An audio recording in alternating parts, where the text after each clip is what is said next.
Et je crois que c'est l'épisode qui, à mes yeux, s'est passé le plus vite, le plus rapidement possible, je dirais. Même l'épisode polémique, le numéro 5, pour moi, il m'avait semblé un peu plus long que d'habitude parce que j'attendais en fait quelque chose qui n'est jamais arrivé au final.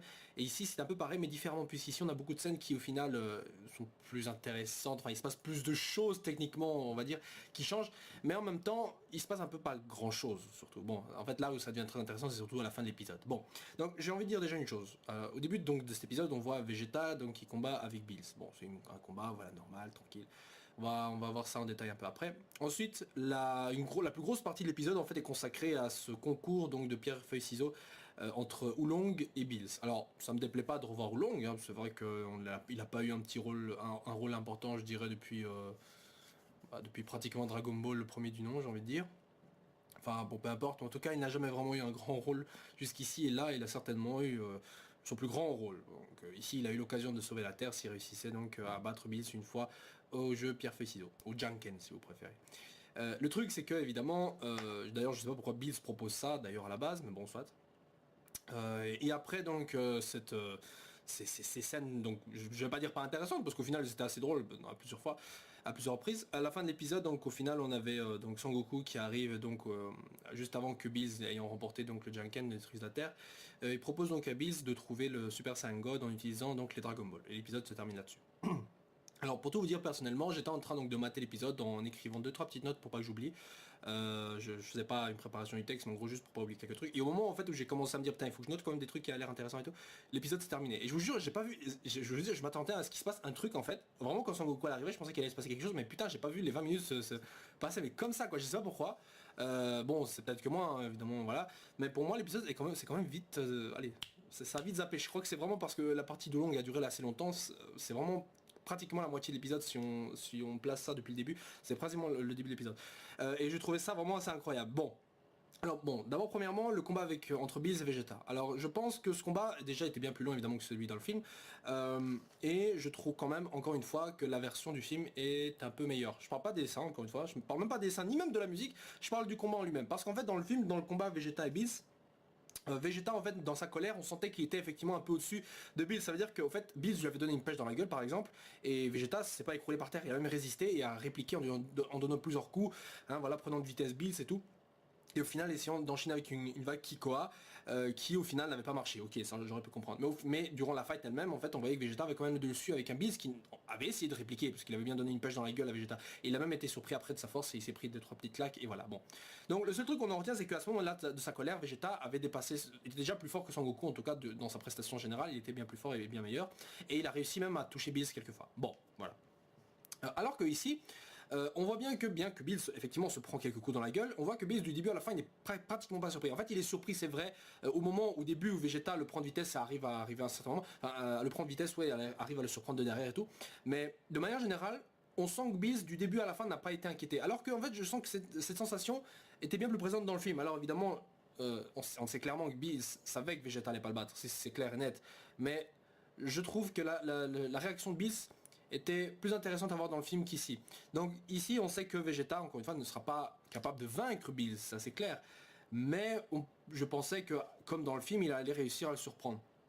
Au final c'est vrai qu'il a réussi à faire un combat où il a tenu tête à Bills et tout. Mais le fait que le combat soit un peu plus long me donne l'impression que justement Vegeta n'a pas vraiment éveillé un combat, n'a pas vraiment éveillé une véritable force cachée en lui, mais plutôt qu'il s'est mis à combattre véritablement sérieusement. C'est-à-dire que Son Goku lui-même aurait été peut-être techniquement capable de vaincre Bills s'il s'était battu de la même manière qu'il s'était battu en colère contre un, je sais pas moi, contre n'importe quel autre adversaire qu'il a affronté dans le passé sérieusement, quoi, vous voyez. C'est ça que je veux dire. Bon maintenant évidemment c'est une manière de voir les choses, je dis pas que c'est la bonne manière. Dans tous les cas, je préfère quand même le combat du film. Me dites pas pourquoi, mais c'est une appréciation générale et c'est pas vraiment pas par rapport à l'animation ni même de la musique parce qu'en général je dis que la musique est importante, mais même là c'est pas vraiment pas vraiment à cause de ça. Maintenant c'est que mon avis, peut-être vous avez aimé celui-ci. Personnellement je trouve que le combat dans cet épisode-ci était vraiment bien parce qu'il était déjà un peu plus lourd et nous offrait déjà des petits échanges plus rapides. Surtout qu'on voit Vegeta prendre la pose du canon Garrick qu'il a pas fait depuis, enfin qu'il a fait quelques fois je crois dans la version DBZ, mais il l'avait pas vraiment fait clair, il avait utilisé d'autres attaques, genre le Big Bang Attack, le Final Flash, c'était des attaques nouvelles et différentes qu'il avait découvertes en étant Super Saiyan, mais on n'a pas vraiment eu l'occasion de le voir souvent utiliser, par exemple le canon Garrick qu'il avait utilisé contre Son Goku lors de leur premier affrontement, et ça me faisait plaisir de le revoir ici, surtout contre un dieu de la destruction. Bon, donc Vegeta utilise ses attaques, et au final c'est, après que Bills l'a encaissé, que c'est tout ce qu'il est capable de faire, donc lui-même sait qu'il n'arrivera pas à le vaincre. Dans le film d'ailleurs, durant leur affrontement, il y avait un commentaire donc de Tortue Géniale ou Kame Sennin si vous préférez, enfin Kame Sennin, ouais, qui dit que en gros dans sa colère Vegeta donc a surpassé Son Goku. Alors Goku, voilà, excusez-moi, habitude du vieux club de Rodé. Bref, donc a dépassé Goku. Et du coup ici il n'y a pas ce commentaire là, donc on pouvait évidemment, enfin c'est vrai que si on voit Vegeta botter un peu le cul de Bills, on se doute bien qu'il a eu une meilleure prestation que Goku en mode Super Saiyan 3, c'est clair. Ici en réalité ce commentaire a été remplacé par Bills lui-même qui explique qu'en gros il n'a pas eu à faire des efforts qui requièrent au moins 10% de sa puissance comme ça depuis super longtemps. Du coup ça nous suggère une seule chose, c'est que Vegeta en Super Saiyan 2 en étant en colère arrive donc à force Bills à utiliser 10% de sa force. Alors ça veut dire que contre Goku lui-même il a dû utiliser moins que ça. Donc Goku ne s'est certainement déjà pas donné à fond parce que c'était un combat genre limite un petit sparring, c'était pas vraiment un combat à mort si vous voyez ce que je veux dire. Donc c'est clair que Son Goku aurait pu mieux se battre que ça. Mais dans tous les cas, Vegeta dans ce stade-ci a forcé Bills à utiliser 10% de sa force. Alors, dans le film, il a été établi que Goku en mode Super Saiyan God approchait ou était un tout petit peu au-dessus donc de Bills à 70%, donc à 70% de ses forces. Environ. Vous voyez et ça correspond plus ou moins avec un interview de ce que disait Akira Toriyama sur l'échelle de force. Par exemple, Bills est à 10 et Whis lui est à 15 par exemple. Je sais plus ce qu'il avait dit sur le Super Saiyan God qui devait être à 7 je crois, un truc comme ça. Enfin, peu importe, mais en tout cas c'était plus ou moins ça. Alors j'imagine que le rapport de force sera plus ou moins similaire dans le film, mais imaginez qu'un Super Saiyan 2, mais vraiment imaginez quoi, imaginez qu'un Super Saiyan 2 super en colère, peut-être à peine plus fort qu'un Super Saiyan 3, imaginez, ok, c'est 10% de la force de Bills, vous vous rendez compte? 10% de la force de Bills, c'est un niveau de Super Saiyan 3, alors que le niveau de Super Saiyan 3 ça dépasse déjà de loin par exemple les Kaioshin de manière générale, et c'est plus ou moins similaire à celle du Majin Buu qui est une ancienne créature, un démon très puissant, et même c'est au-dessus même du prince des démons, enfin ou du roi des démons, j'ai plus le qualificatif qui a été donné à Dabura quand on l'avait vu dans l'arc Majin Buu, mais c'est quand même blindé, je veux dire c'est énorme, mais c'est vraiment énorme, parce que si effectivement le Super Saiyan God il était dit que c'était peut-être 7 alors que Bills c'est à 10, je pensais que le Super Saiyan 3 était peut-être à 4, allez, à 5, ok, allez, 4, vous voyez, un truc comme ça. Mais là, on voit que si on établit ça en pourcentage, en tranche de pourcentage, c'est comme dire que le Super Saiyan 2, enfin que le Super Saiyan 2 ou 3, c'est à 2, il y a 2, 3, non, c'est à 1 ou 2 maximum. Vous vous rendez compte? Enfin, franchement, c'est un écart de force qui, mais inimaginable. Donc c'est pour ça que certains disaient pourquoi est-ce que Goku et Vegeta ne fusionnent pas en Gogeta et essaient de vaincre l'adversaire. Parce que même, j'imagine que leur fusion même devrait approcher donc du 4, 5, un truc comme ça. Allez, grand max. Ouais non, 4, 5, grand max 5, ouais. Donc c'est clair, c'est vraiment super clair que franchement même en fusion ils n'y arriveront pas. Certains diront ouais mais attends, mais peut-être en Gogeta qui est lui-même en Super Saiyan 3 ou quoi. Bon je pense qu'on ira loin parce que déjà en plus de ça, si le Super Saiyan 3 c'est déjà assez compliqué à maintenir en forme en mode normal comme ça, quand on y vivant, alors en fusion. Surtout en utilisant la danse là, la danse des métamoles, je veux dire c'est un peu compliqué parce que regardez par exemple Gotrek, la première fois qu'il a fait le Super Saiyan 3 en mode fusion, ça pouvait durer que 5 minutes, ça réduisait le temps de la fusion. Donc pareil ici, et Bills c'est pas n'importe quel adversaire, je pense pas que leur combat va se régler en 2-3 secondes. Donc vous comprenez que c'est de toute façon même pas un si bon plan que ça. Bon dans tous les cas... Dans tous les cas, pour en revenir à ce que je disais, le combat de Vegeta, donc je le préfère un peu finalement au film, mais je suis très content ici qu'ils l'ont un peu allongé quand même, c'était assez plaisant à voir. De manière générale, encore une fois, je préférais quand même voir ce combat rallongé, et heureusement. Bref, en gros ça a juste changé ma manière de voir le combat, mais elle n'en reste pas vraiment mauvaise, elle reste telle qu'elle est correcte. Donc après, pour en revenir donc à ce petit échange avec Oolong et Bills, donc sur le Janken, il faut savoir une chose, c'est qu'en réalité cette scène est présente dans le film. Elle est présente dans le film. Je sais plus si je l'avais dit dans une ancienne vidéo, mais en réalité cette scène est une scène coupée. Donc elle est présente dans le DVD Blu-ray, mais elle n'est pas dans la version qui a été diffusée au cinéma. Dans la version qui est dans le DVD et tout ça, c'est une scène qui est évidemment beaucoup plus courte où en réalité c'était plus ou moins le principe, donc Bills demandait à Oolong de jouer au Janken avec lui, et que s'il gagnait, voilà, la Terre était épargnée. Le truc c'est qu'à ce moment-là, en réalité, Yamcha avait un petit commentaire où il disait à Oolong, voilà, il t'a choisi parce qu'il pense que t'es un cochon, que t'as pas de main, mais il sait pas que t'es un humain, enfin que t'es un homme cochon, donc du coup que t'as des doigts, et que tu peux faire la feuille ou le papier, ou machin truc. Vous voyez? Et du coup... Du coup, il participe au truc, mais le fait est que Bills justement, il dit que ouais, mais je suis au courant que t'es un homme cochon, tu me prenais pour un idiot, et donc du coup, gagne le Janken et qui enchaîne ensuite avec l'arrivée de Goku comme dans l'épisode. Donc, du coup, l'inspiration ne vient pas nulle part puisqu'elle vient du film. Maintenant, je comprends évidemment pourquoi cette scène était coupée, parce qu'au final, elle ne servait pas vraiment à grand chose dans le film. En fait, elle servait juste à une chose, c'était pour justifier l'absence éventuelle de Goku, enfin le fait que les gentils gagnent du temps par rapport aux méchants pour l'arrivée de Goku. Mais le truc, c'est que Goku, de base pouvait immédiatement se rendre sur Terre, il n'y a aucun problème. Donc c'est pas très logique non plus de vouloir dire voilà Goku, il faut gagner du temps pour Goku, mais Goku putain mais il a tout son temps pour venir, il peut même venir tout de suite, il n'y a rien qui le retient de venir. Alors la seule chose qui pourrait expliquer le fait qu'il ne vienne pas, c'est que de toute façon même s'il vient ça changerait rien et qu'il avait aucun plan. Donc au moment où il est arrivé sur Terre, en fait c'est le moment où il a justement trouvé un plan, c'est utiliser les Dragon Ball pour donc découvrir l'identité et savoir comment donc créer limite ce Super Saiyan God. Bon. Alors, c'est vrai que dans cet épisode-ci, donc cette scène a duré assez longtemps, mais au final, je la trouvais assez drôle parce que bon, déjà, on avait un chat qui poussait Oolong à faire le truc, oh, vas-y Oolong, sinon la Terre va mourir, va exploser, ou je sais pas quoi. Vraiment, là, Yamcha, le lâche ultime, il essaie de protéger les gens qui n'ont pas besoin d'être protégés, limite, parce que dans l'épisode précédent, il voulait protéger Marron, alors que putain, mais si t'arrives à protéger Marron, mec, tu peux protéger aussi la Terre, hein. Donc voilà, du coup, le mec, c'est vraiment Yamcha a rabaissé au lâche ultime dans Dragon Ball Super, bref. Mais j'ai trouvé quand même la scène donc pour dire marrante parce que bon il y avait des petites scènes exagérées par exemple avant la troisième tentative donc au Janken, il y avait Bills qui nous fait un petit mouvement comme ça, genre un mouvement limite à la tectonique qui avait avant, enfin bref j'exagère, et pareil pour Long qui fait un truc avec sa main comme ça en poussant un truc, enfin en poussant sa peau. C'est le genre de scène en fait où deux personnages en fait se prennent tellement au sérieux pour un truc stupide que ça en devient drôle et ça c'est quelque chose.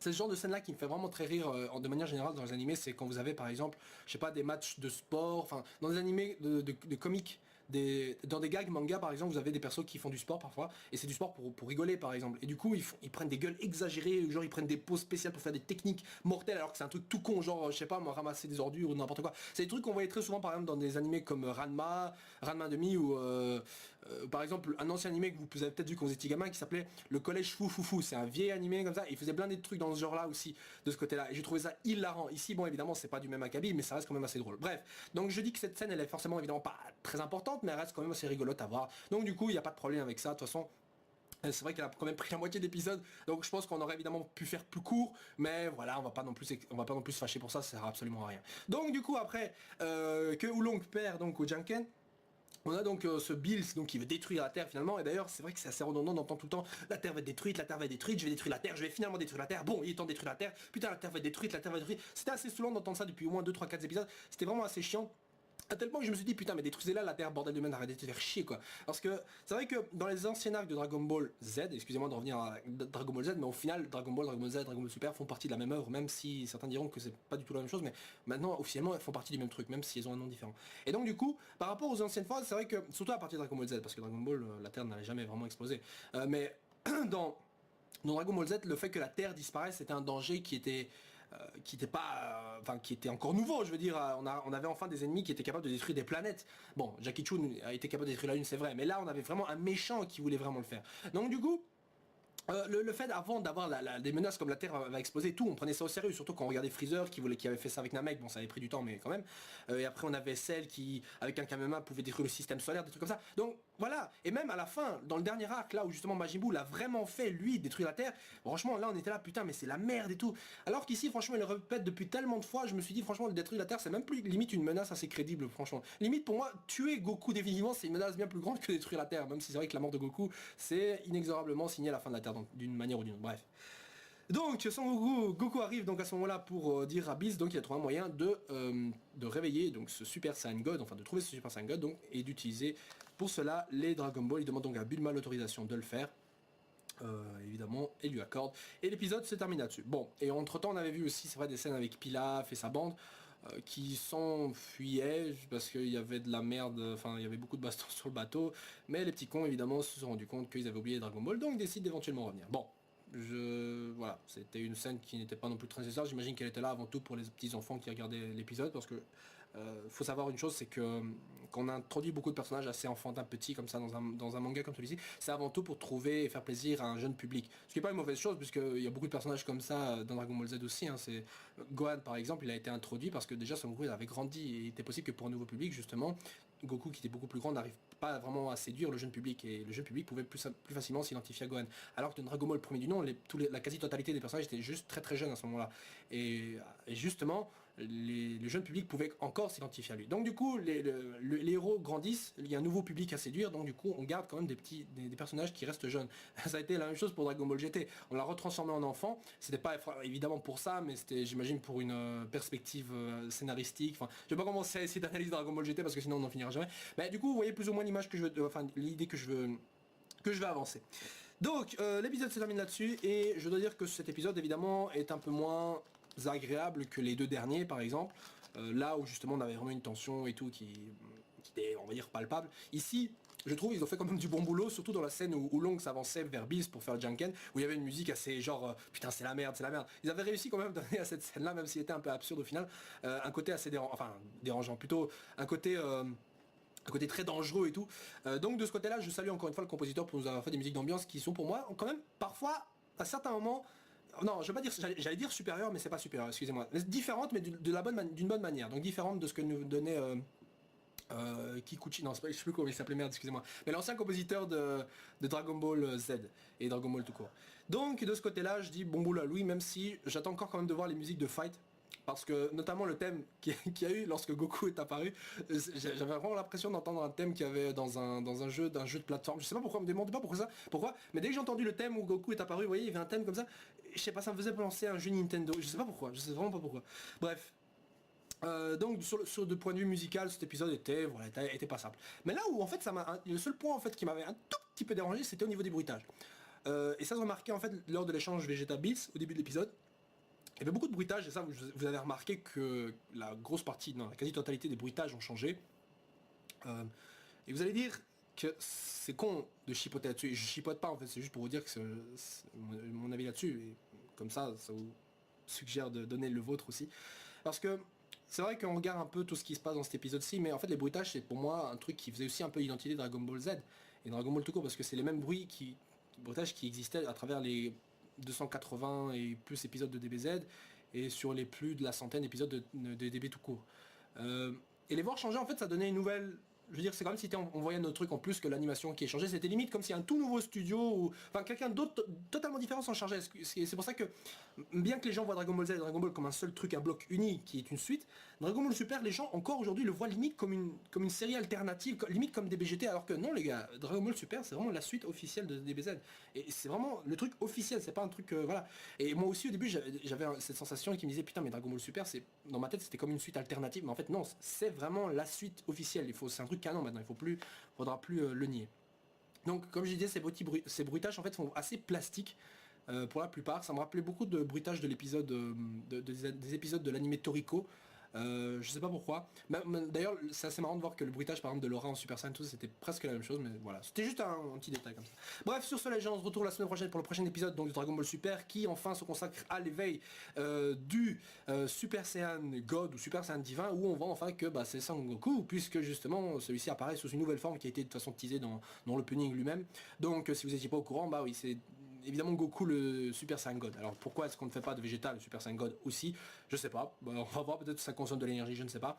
En tout cas, le procédé, je vais vous le dire une chose, me rappelle beaucoup le procédé qui était utilisé quand même pour recharger les batteries de Goku dans Dragon Ball GT et même de celui de Baby Vegeta si vous voulez. Et je trouvais ça assez marrant de voir la similitude entre les deux. Bon voilà, c'était un hasard, mais bon, sachant que c'est Dragon Ball GT, bon peut-être que l'inspiration a été un peu prise, je sais pas. Bon bref, peu importe. Sur ce, à la semaine prochaine les gens, et donnez-moi votre avis sur cet épisode. Ziou.